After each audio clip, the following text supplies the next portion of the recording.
¿Alguna vez te has detenido a pensar que puedes estar siendo usado por Dios y aún así ser rechazado por Él? ¿Acaso los dones, el ministerio o la influencia garantizan la salvación?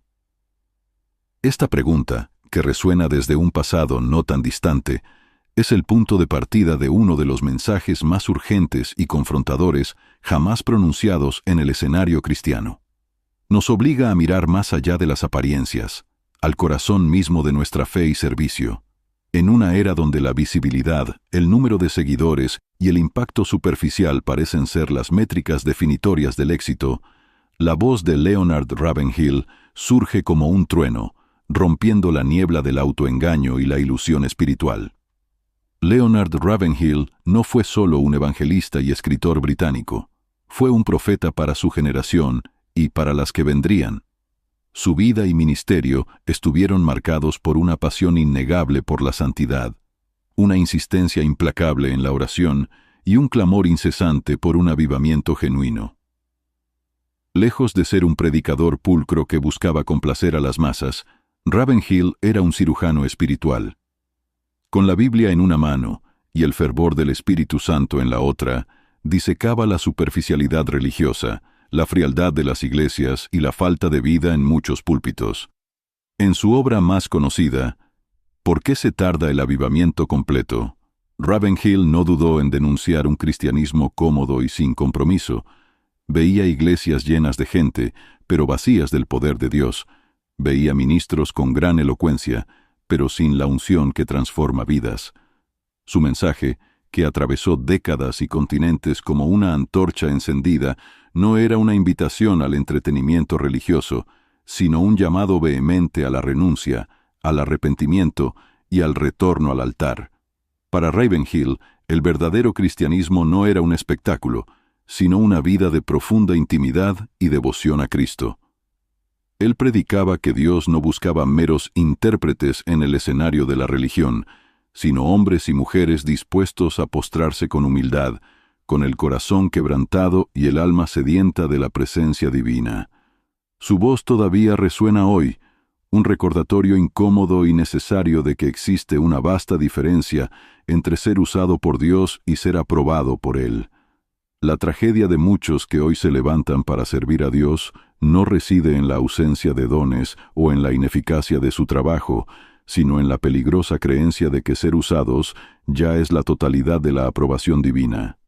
Creen que el nombre en los carteles, la avalancha de invitaciones para predicar, el poder de mover multitudes con palabras y canciones, o la capacidad de realizar señales y maravillas, son pruebas irrefutables del favor de Dios. Sin embargo, es aquí donde reside la más sutil y devastadora de las ilusiones. El hecho de que Dios use a alguien no significa que lo apruebe. Esta es una verdad incómoda, pero profundamente bíblica. A lo largo de las Escrituras, vemos a Dios utilizando individuos e incluso seres inanimados para cumplir sus propósitos, independientemente del estado espiritual o las motivaciones de la gente. Piensa en Faraón. Dios lo levantó y endureció su corazón para demostrar su poder y gloria a través de las plagas en Egipto. Faraón fue un instrumento fundamental en el plan divino para la liberación de Israel, pero fue un enemigo de Dios, no un siervo aprobado.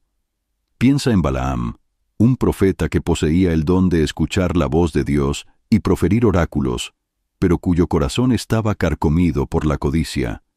Dios lo usó para bendecir a Israel, a pesar de su intención original de maldecirlos y de su posterior instrucción para que los moabitas sedujeran a los israelitas a la idolatría. Su profecía vino de Dios, pero su vida era reprobable. Y quizás el ejemplo más chocante, la asna de Balaam, un animal irracional que fue usado por Dios para reprender la locura de un profeta cegado por su propia terquedad y ambición. Estos ejemplos subrayan una distinción crucial. Dios es soberano y puede usar a cualquiera o cualquier cosa para sus propósitos. La herramienta no necesita ser perfecta para que el maestro realice la obra. Un martillo no es más santo porque construyó una iglesia, ni un bolígrafo es más justo porque escribió un sermón. Son instrumentos. Del mismo modo, Un individuo puede ser un canal de bendiciones para otros, ya sea a través de un sermón ungido, una alabanza que toca el alma, un consejo sabio o un acto de servicio, y aún así, estar espiritualmente muerto, lejos de la verdadera comunión con Dios. La pregunta que se impone no es «Dios me usó», sino «Dios me aprobó». La generación actual, impulsada por la cultura de la exposición y el reconocimiento, busca incesantemente plataformas. Queremos escenarios, púlpitos, micrófonos, redes sociales, seguidores, visualizaciones. Queremos ser vistos, escuchados, admirados. Hay una carrera por influenciar, por tener un lugar de expresión, por construir un legado visible. Sin embargo, lo que Dios sigue buscando incesantemente son altares.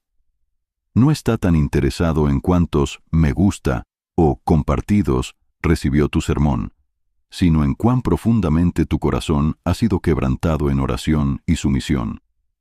El altar, en la simbología bíblica, representa el lugar de sacrificio, de entrega total, de comunión íntima con Dios en secreto. Es el lugar donde el ego muere, donde la voluntad propia es rendida, donde la carne es crucificada. La prioridad de Dios nunca ha sido la actuación pública, sino la santidad privada. Él no anhela hombres y mujeres llenos de dones espectaculares, pero vacíos de temor y reverencia. Él no busca voces fuertes que resuenen en grandes auditorios, sino corazones débiles, humildes y dependientes que claman a Él en su habitación.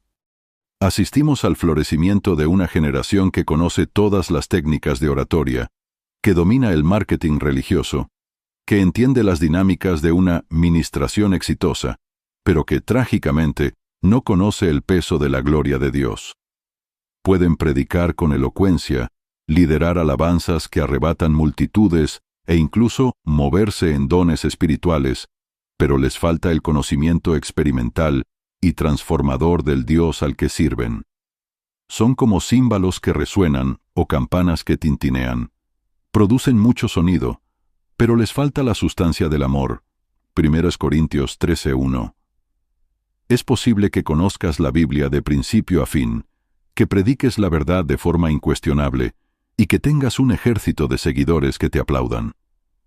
Y aún así, la mayor de todas las tragedias puede abatirse sobre ti.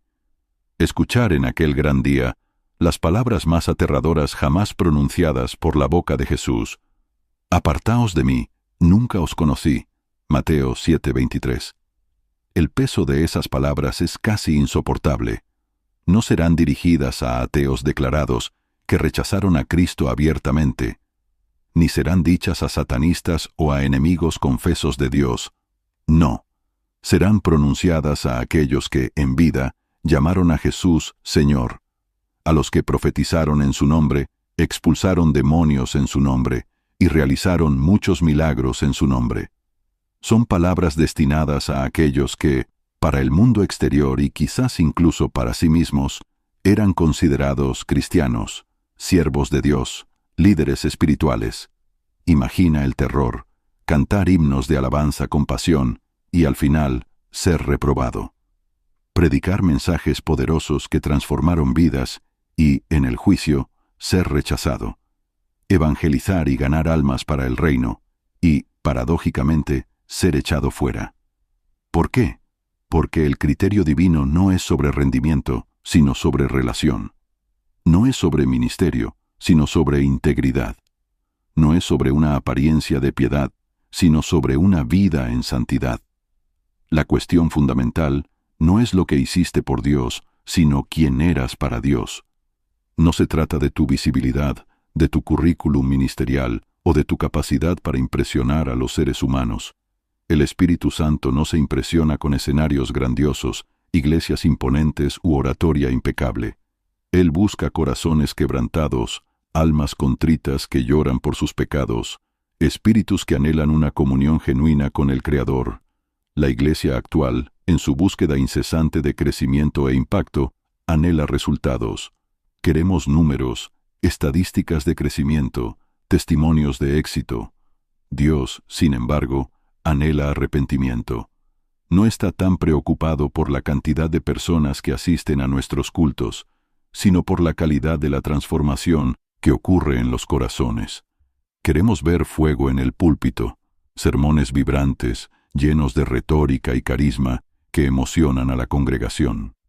Pero muchas veces no tenemos lágrimas en el suelo, la genuina contrición, el llanto por el pecado, el quebrantamiento que lleva al cambio de vida. Queremos el avivamiento, una explosión de poder y presencia divina que traiga renovación y crecimiento. Pero, lamentablemente, no queremos la renuncia, la entrega de nuestros propios deseos, ambiciones y placeres mundanos.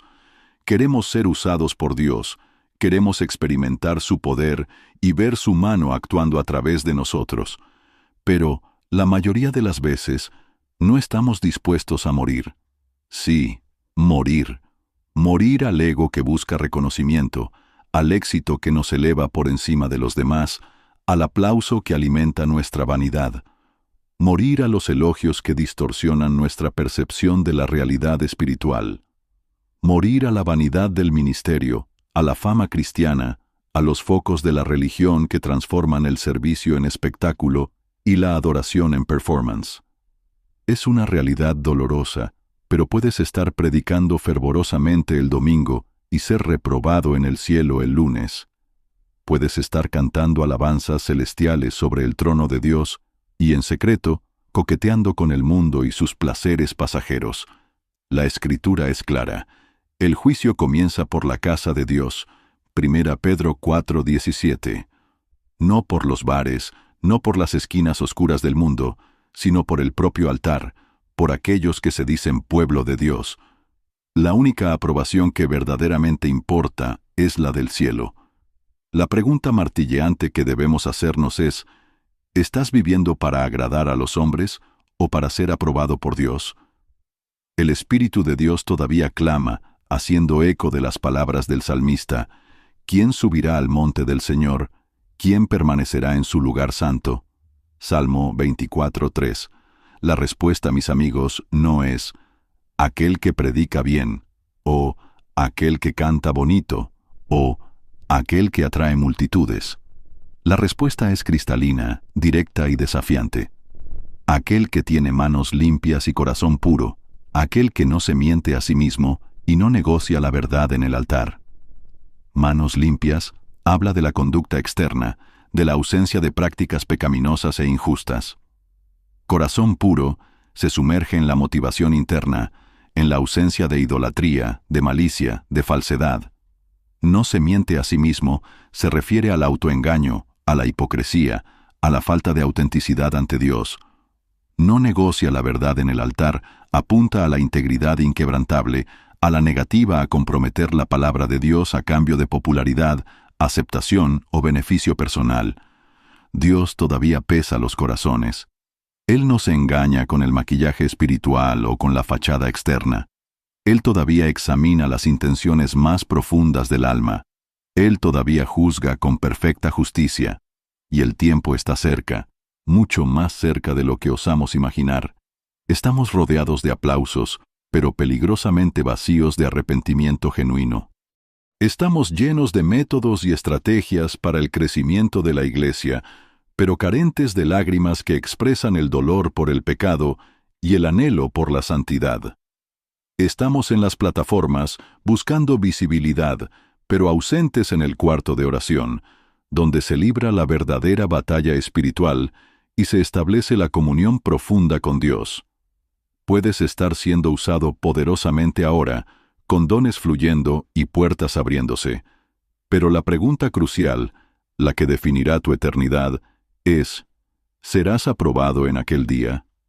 Este es el tiempo de regresar, tiempo de una profunda y radical limpieza espiritual, tiempo de limpiar la casa interior, de barrer los escombros del ego, la vanidad y la superficialidad, tiempo de rasgar el corazón en arrepentimiento, no las vestiduras, tiempo de desechar lo que está muerto e inútil en nuestra vida espiritual, los rituales vacíos, las tradiciones sin vida, los hábitos que nos alejan de Dios. Tiempo de reavivar lo que es eterno, la pasión por Cristo, la búsqueda de la santidad, la devoción sincera. No basta, en absoluto, con ser usado. La única métrica que contará al final es si fuiste hallado fiel. Porque en aquel grande y terrible día, cuando los cielos se abran y el justo juez se siente en su trono, no escucharás: ¿cuántas almas ganaste? ¿Cuántos libros vendiste? ¿Cuántas iglesias plantaste? ¿Cuántos seguidores acumulaste? En cambio, escucharás una de dos frases: siervo bueno y fiel, entra en el gozo de tu Señor, o nunca os conocí, apartaos de mí. Examínate, no ante el espejo de la opinión pública o de las redes sociales, que distorsionan la realidad y sobreestiman la imagen. Examínate ante la cruz de Cristo, donde la santidad perfecta y el amor sacrificial de Dios fueron manifestados. No huyas de esta verdad, por incómoda que sea, porque en aquel día no habrá máscaras para ocultar nuestra verdadera condición espiritual, ni excusas que puedan justificar nuestra infidelidad. O viviste para agradar a Dios, con humildad y obediencia, o viviste para agradar a los hombres, buscando aplausos y reconocimiento terrenales. Ser usado por Dios puede impresionar a la tierra, puede construir imperios ministeriales y legados humanos, pero ser aprobado por Él es lo que importa en el cielo, lo que garantiza la eternidad al lado de Cristo, y el cielo todavía está observando cada paso, cada motivación, cada elección que hacemos. Hoy puedes ser aplaudido en el púlpito, ovacionado por la multitud, pero ¿serás reconocido y bienvenido en el cielo? No vivas de apariencias espirituales, una fachada para ocultar la realidad de un corazón lejos de Dios. Vive en verdad ante el Señor, con transparencia y autenticidad. Porque al final, no importará cuántos te siguieron en esta vida, sino si tú seguiste a Cristo con fidelidad inquebrantable, cueste lo que cueste. La mayor tragedia que le puede suceder a un ser humano no es ser olvidado por los hombres, ser un anónimo en la historia. La mayor tragedia es ser ignorado por el cielo, ser desconocido por aquel que todo lo conoce y todo lo ve. Puedes ser famoso entre los creyentes, un nombre conocido en círculos religiosos, pero ser un completo desconocido para Dios. La cuestión central no es cuánto hablas de Él, sino cuánto andas con Él, en comunión íntima y diaria. Dios no se impresiona con la magnitud de los ministerios. Él se agrada de corazones quebrantados y humildes. Puedes ser usado en púlpitos renombrados y aún así ser reprobado en el tribunal eterno. Puedes mover multitudes con tu mensaje y, trágicamente, nunca haber movido el corazón de Dios a través de la oración sincera y la obediencia. Puedes conocer las Escrituras de memoria y nunca haber conocido verdaderamente al autor de ellas. ¿De qué sirve ser aplaudido hoy, tener el mundo a tus pies, si serás rechazado en el último día? ¿De qué sirve conquistar todos los escenarios de la tierra si pierdes tu propia alma? ¿Cuántos ministros famosos, cuyos nombres resuenan en conferencias y redes sociales, no escucharán las temibles palabras «Nunca os conocí»? ¿Cuántos cantantes considerados ungidos, con voces que erizan la piel y letras inspiradoras, no verán las puertas del reino, porque Dios no mide su aprobación por el número de seguidores, sino por la fidelidad en lo secreto? No por el volumen de tu voz, sino por el quebrantamiento de tu espíritu. Ser usado por Dios no es, y nunca ha sido, un sello automático de salvación. Ser ungido para una tarea específica no es evidencia de un nuevo nacimiento o de una vida transformada. Ser elocuente o carismático no es en sí una señal de comunión profunda con Dios. El asna habló, Balaam profetizó, Judas anduvo con Jesús, realizó señales y formó parte del círculo íntimo. Todos fueron usados por Dios, algunos de maneras extraordinarias, pero no todos fueron aprobados.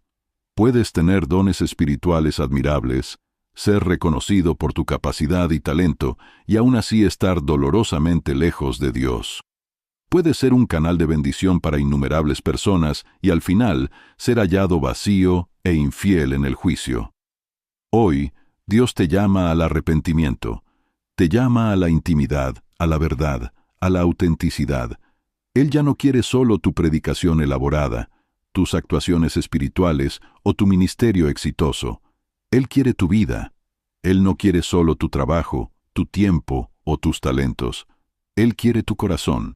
Llegará el día en que los cielos se abrirán de forma definitiva, y la voz del justo juez se escuchará en todo el universo.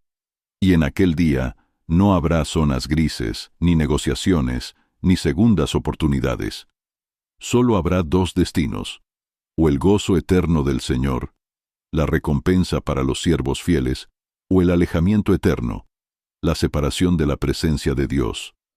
Hoy es tiempo de decidir, tiempo de abandonar el engaño que nos hace creer que la aprobación humana equivale a la divina, tiempo de abandonar la apariencia de piedad y buscar la realidad de la santidad, tiempo de buscar la aprobación no de los hombres, que es efímera y superficial, sino la aprobación de Dios, que es eterna y transforma el alma misma.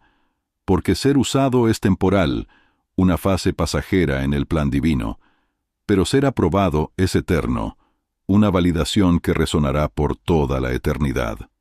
La pregunta que resuena, insistente y crucial, es: ¿estás siendo solo usado o estás siendo aprobado? No te engañes. No todos los que hacen milagros en nombre de Jesús, no todos los que predican con autoridad y poder, serán hallados fieles en aquel día. El Señor no busca talentos espectaculares o currículums impresionantes. Él busca corazones quebrantados, rendidos, que le aman por encima de todo y de todos.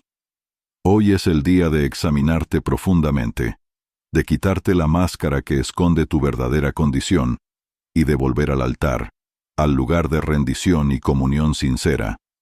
¿Qué tipo de siervo has sido? Si este mensaje ha confrontado tu corazón, si ha tocado una herida o una verdad olvidada, no endurezcas tu alma. No lo ignores. Por el contrario, acepta el desafío, arrepiéntete y busca el rostro de Dios con toda tu alma. Compártelo con alguien que también necesite despertar a esta realidad crucial y continúa con nosotros aquí en Ideario Cristiano, buscando siempre la verdad que libera y transforma.